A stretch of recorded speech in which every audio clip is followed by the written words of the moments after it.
Aujourd'hui, je vais te parler de ce que tu dis et de ce que tu fais. Enfin, du but de ça.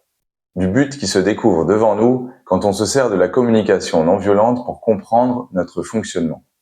Oui, quand on se fonde sur notre expérience de vie, avec la conscience CNV, on se rend compte que tout ce qu'on dit, nous les humains et les humaines, et tout ce qu'on fait, c'est pour tenter de nourrir des besoins.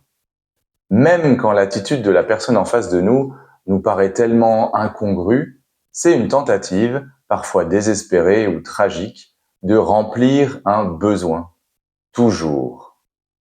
Tu pourrais me répondre, quand quelqu'un m'insulte ou me rabaisse, c'est pas un besoin, c'est juste méchant. Allez, on ralentit, on respire et on se demande, quel besoin il pourrait chercher à nourrir en faisant ça, même si pour moi c'est particulièrement désagréable sur le moment. Peut-être un besoin de sécurité, si c'était dans une situation dangereuse en voiture par exemple. Je cherche évidemment pas à excuser.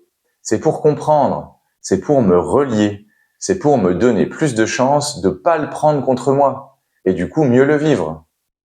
Et si je comprends son attitude au niveau des besoins, je me donne plus de chances de répondre autrement. Je peux sortir du réflexe de me défendre ou d'attaquer en retour. Je vais te donner un exemple.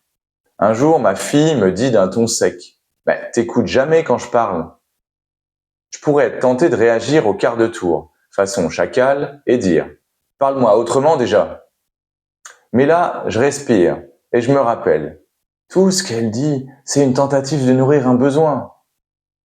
Et là, je peux me dire dans ma tête, elle a peut-être besoin d'attention, d'écoute. C'est pas sûr, hein. Je fais juste une hypothèse à ce moment-là. Mais du coup, je peux faire un autre choix dans ma réponse. Par exemple, en lui proposant le besoin, façon girafe de rue, pour que ce soit fluide.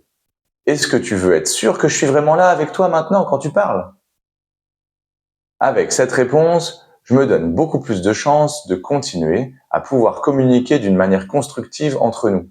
Alors voilà, tout ce qu'on fait, tout ce qu'on dit, c'est une tentative, plus ou moins efficace, plus ou moins tragique parfois, de nourrir un besoin.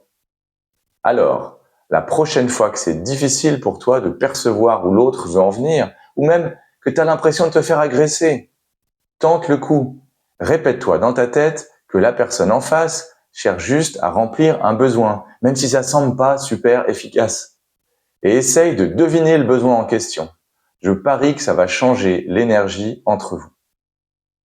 Voilà, si tu apprécies ce contenu, tu peux t'abonner, tu peux partager peut-être avec des gens que ça pourrait intéresser, et ça rendra mon travail plus visible.